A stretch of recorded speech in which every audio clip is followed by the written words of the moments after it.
अजीब सी फीलिंग हो रही है। एक अनोखा एहसास हो रहा है। मैं आपको वो बता नहीं पा रही हूँ। वो बताइए ना, बच्चे का पेट में हिलना कब होता है और वो कैसा महसूस होता है?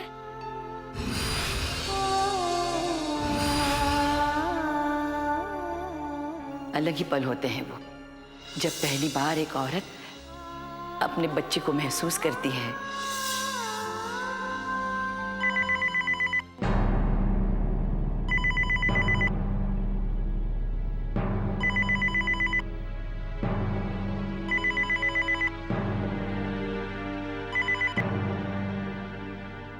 हेलो।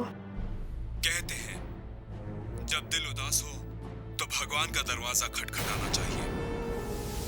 शायद तुम्हें एक बार फिर संकट मोचन जाना चाहिए। क्या पता इस बार तुम्हारा वहां किसी ऐसे सच से सामना हो जाए जो तुम्हारे खिलाफ किसी झूठ की बहुत बड़ी साजिश रच रहा है। आप मुझे कैसे जानते हैं? आप कौन है? आपका हेलो? हाँ, हेलो?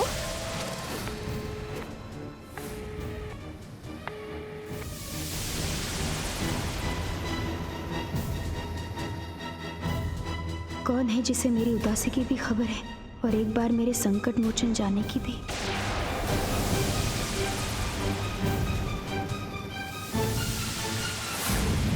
किसका फोन था? वो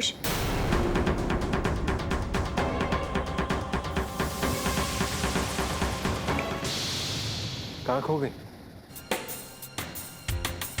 क्या बात है, कुछ परेशान लग रही है? नहीं, कोई बात नहीं है। कोई ना कोई बात तो जरूर है।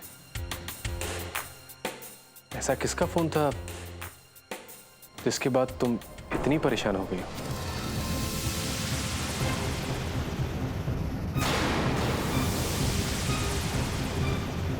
कुछ समझ में नहीं आ रहा है श्लोक।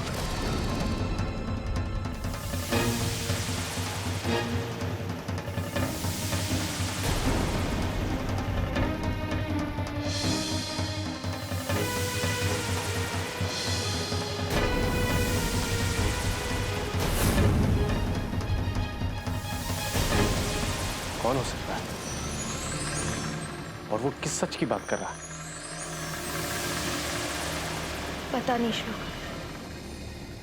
मेरे कुछ समझ में नहीं आ रहा है। मतलब कुछ अजीब अजीब सी चीजें हो रही हैं। अजीब महसूस हो रहा है। मैं ठीक से बयान नहीं कर पाऊंगी। जैसे आज सुबह मैंने उर्वशी को बहुत डिस्टर्ब पाया। मतलब बहुत परेशान थी और उसका मोबाइल वो घर के बाहर गमले में एसएमएस को मिला। कैसे? मुझे कुछ समझ में नहीं आ रहा है। अजीब। नहीं राधा, इस वक्त किसी नतीजे पर पहुंचना जल्दबाजी होगी। तुम ये बात घर में किसी को मत बताना। हम दोनों कल संकट मोचन मंदिर जाएंगे। आखिर पता तो लगे कि संकट मोचन मंदिर से कौन सी सच्चाई जुड़ी है। हम कल वहां जाएंगे।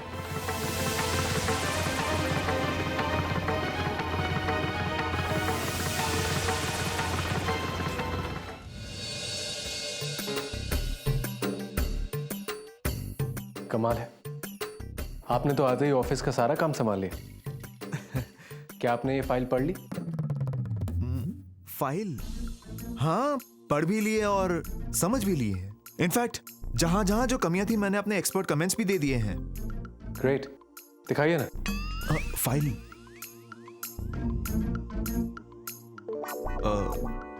दिखाइए।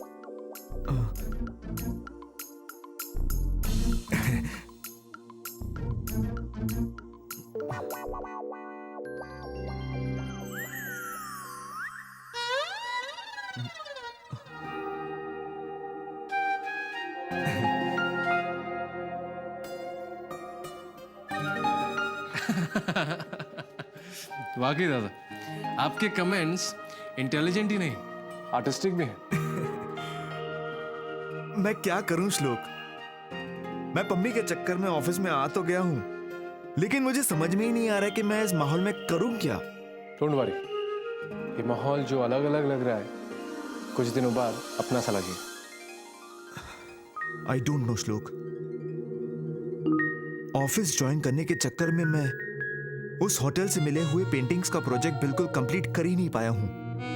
आई मीन, ये बहुत प्रेस्टिजियस प्रोजेक्ट है। यू नो, उस होटल के पूरे इंडिया में ब्रांचेस हैं। मेरे लिए ये प्रोजेक्ट बहुत मायने रखता है। I want to complete it. आपको वो प्रोजेक्ट कंप्लीट करने के लिए कितना वक्त चाहिए? कम से कम 1 हफ्ता तो लगेगा ही। 1 हफ्ता? ठीक है, तो फिर कल ही से उस प्रोजेक्ट पर काम करना शुरू कीजिए।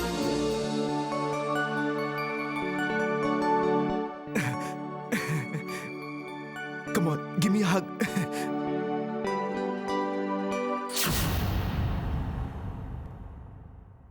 देख बेटा, पहले 2 फंदे उल्टे, फिर 1 सीधा और फिर 2 उल्टे।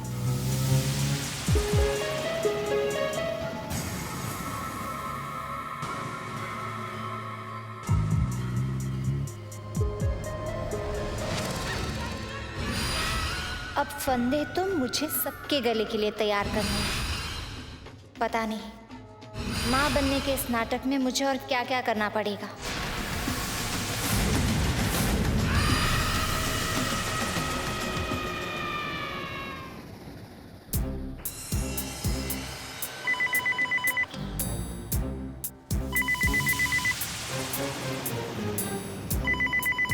श्लोक का फोन होगा।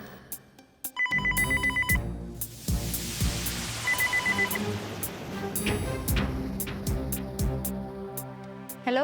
हाँ उर्वशी, राधा से बात कराना। हाँ, 1 सेकंड में देती हूँ। राधा, तुम्हारे लिए श्लोक का फोन है। हाँ श्लोक। हाँ राधा, मैं ऑफिस से निकल रहा हूँ, लेकिन संकट मोचन मंदिर पहुंचने में मुझे करीबन 20 मिनट लगेंगे। मैं तुम्हें वहीं मिलता हूँ। हाँ, मैं वहीं पहुंचती हूँ। बाय। बाय।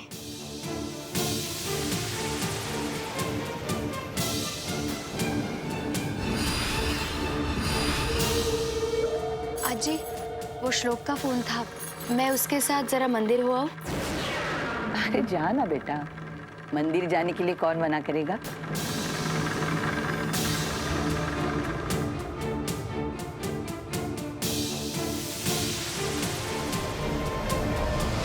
दाल में कुछ न कुछ काला जरूर है। राधा और श्लोक मंदिर जाने के बहाने कहीं और जा रहे हैं। मुझे पता लगाना होगा ये दोनों आखिर जा कहाँ रहे हैं।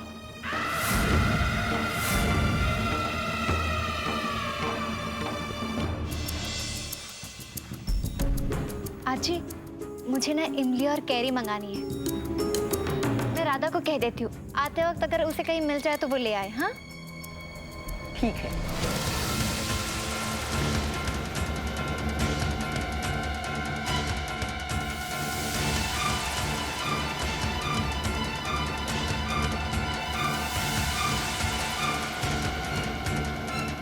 दीक्षा, दादा संकट मोचन मंदिर चलना है, चलेंगे?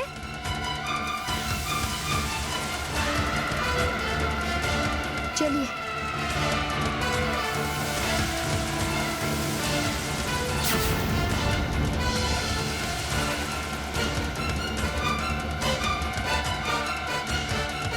रिक्शा, रिक्शा जी। उस रिक्शा का पीछा करना है। जी। चलो उधर उस रिक्शे के पीछे।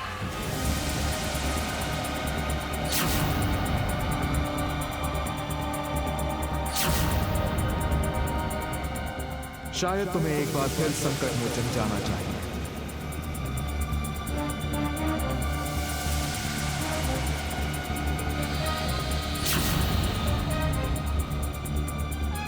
क्या पता इस बार तुम्हारा वहां किसी ऐसे सच से सामना हो जाए जो तुम्हारे खिलाफ किसी झूठ की बहुत बड़ी साजिश रच रहा है।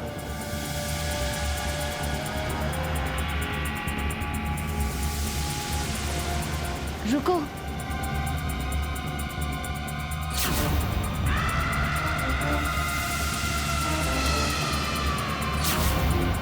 संकट मोचन मंदिर कुछ तो जरूर है।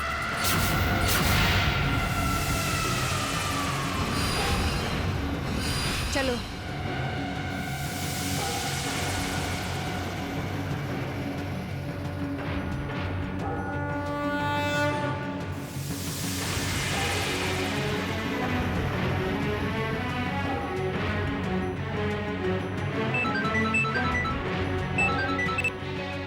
हेलो श्लोक, तुम कहाँ हो? मैं मंदिर पहुंच चुकी हूँ। राधा, मैं ऊपर मंदिर में तुम्हारा इंतजार कर रहा हूँ। अच्छा, मैं ऊपर आ रही हूँ।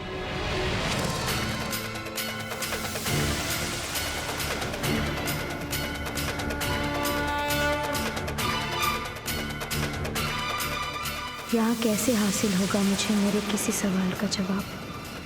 कैसे पता चलेगा यहाँ किस सच से मेरा सामना होने वाला है?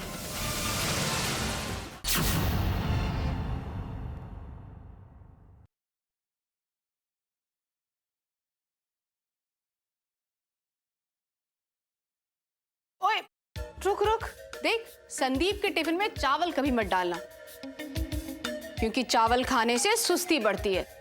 और मैं चाहती हूँ संदीप इतने बड़े बिजनेस एम्पायर की जिम्मेदारी सुस्ती से नहीं, चुस्ती से उठाए।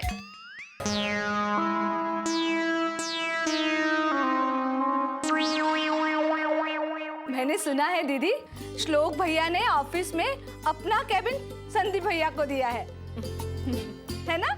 हाँ, श्लोक के दिल में अपने बड़े भाई के वास्ते प्यार और रिस्पेक्ट दोनों की कमी नहीं है। और आपके दिल में भी राधा दीदी के लिए कम प्यार नहीं है ना?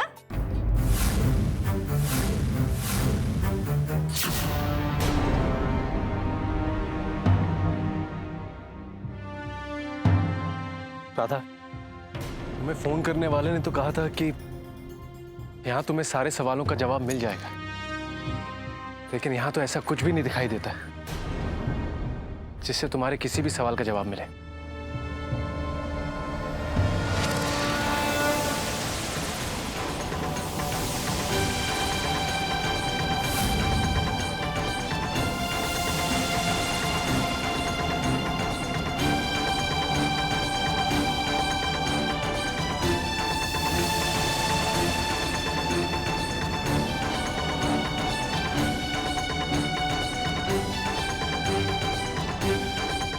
बाबा कहाँ चले गए?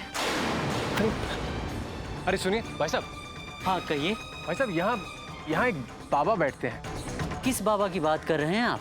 वो जो ऋषिकेश से आए थे, लोगों का भविष्य बताते हैं। मैं 7 साल से इस मंदिर में फूल बेच रहा हूँ। मैंने तो यहाँ आज तक किसी बाबा को नहीं देखा।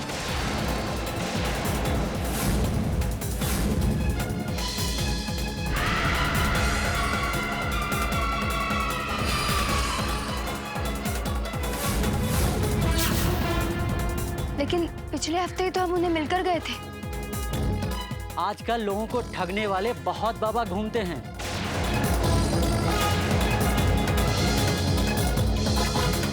वो भी होगा कोई ऐसा ही ढोंगी बाबा।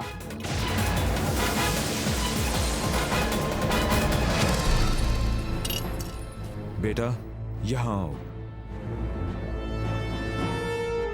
ये पैसे लो और ये वो आंटी को दे दो। जाओ।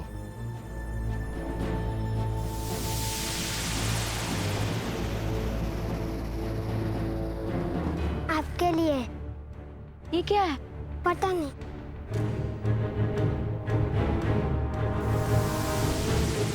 जो दिखता है वैसा होता नहीं है। तुम्हारे मन में उठ रहे सवाल का जवाब देने के लिए मैं भी संकट मोचन मंदिर में मौजूद हूँ।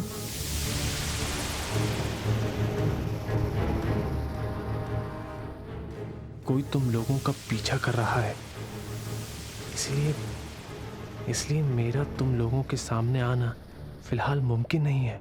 अगर थोड़ा ध्यान दोगी तो तुम्हारे अपने घर में ही एक बहुत बड़े सच की परतें खुलनी शुरू हो जाएंगी। अगर फिर भी तुम्हें लगे कि मेरी बात झूठ है तो इस पर्ची को अपने घर के डस्टबिन में फाड़ कर फेंक देना। बेटा ये किसने दिया तुम्हें?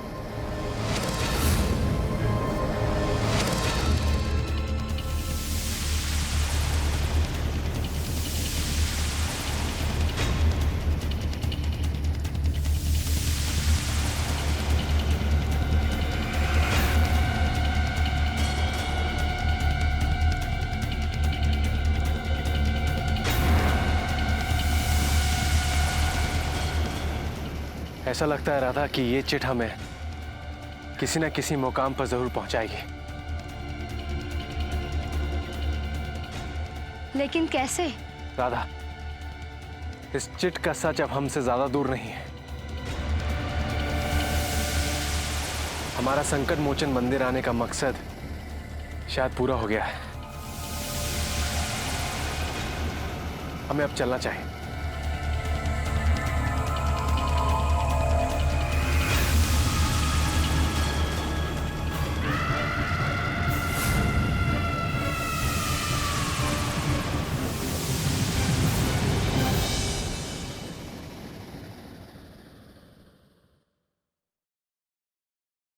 अरे राधा बेटी,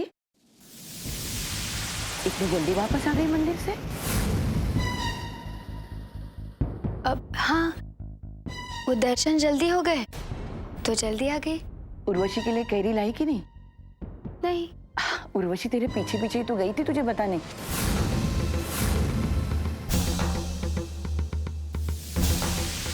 उर्वशी घर में नहीं है,